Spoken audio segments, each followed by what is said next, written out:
ua lúa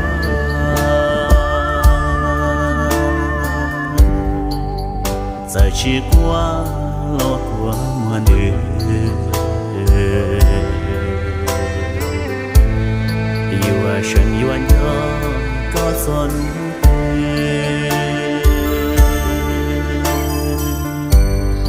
mà nó cá có ông chia chơi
Don't you say I found someone, that's why I turned my back on you.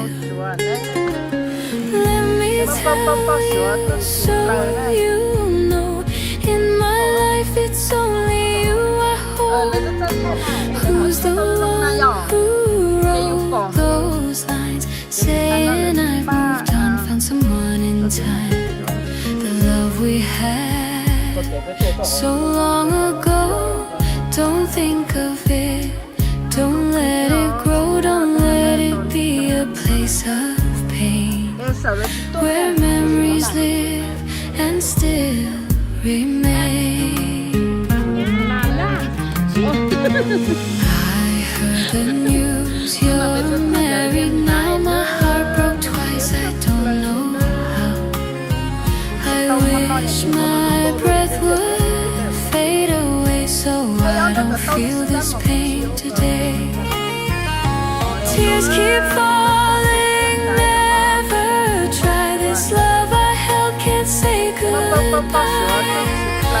Memories live, they won't let go, I love you till the end, you know. I'll remember you until the day you fade like sunlight, slips away just like a river flowing on, never returning where it's gone.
just like a river flowing on, never returning where